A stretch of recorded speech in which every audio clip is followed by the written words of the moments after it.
Osceola County Sheriff Marcos Lopez is spending his 9th night at the Lake County Jail. He has yet to post his $1 million bond for his racketeering charges in an alleged illegal gambling ring. WESH 2's Justin Shecker is live outside of the jail in Tavares tonight. And Justin, you spoke with a defense attorney who hinted at why it might be taking so long. Well, Michelle, before Marcos Lopez can be released from jail, he needs to prove to the court he's using money for that $1 million bond that does not come from criminal sources. Today, I spoke with an Orlando defense attorney who says there could be a hearing, or at very least a new court filing, before we see the suspended sheriff walk out this door.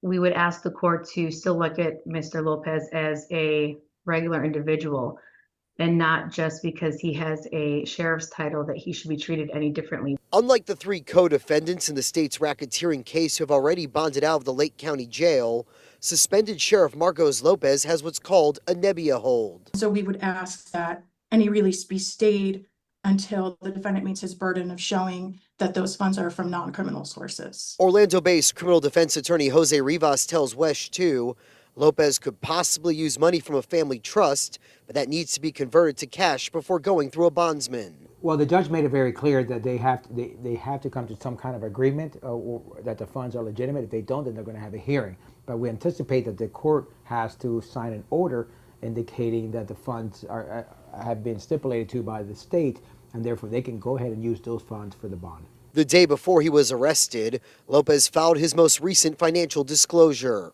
He reported making more than $250,000 as the Osceola County Sheriff, along with state and military pensions totaling $43,000. The weight of the evidence includes that the defendant obtained between, at the very least, $600,000 to $700,000 since 2020 from this illegal enterprise in cash payments. While Florida's Attorney General James Uthmeier says the gambling ring racked up more than $21 million in illegal proceeds, Lopez's co-defendant Sheldon Weatherholt says he only took home a couple $100 each month. You want to know how much Chris paid me? You want to know how much Chris paid me? I'll tell you exactly what I told the investigators, $300 a month.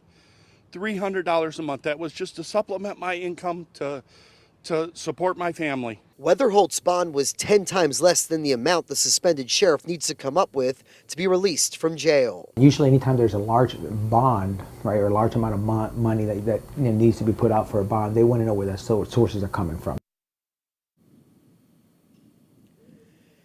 If and when Marcos Lopez exits a Lake County jail, he will be wearing a GPS monitor around his ankle. He also needs to surrender his passport and turn over any guns he owns to FDLE.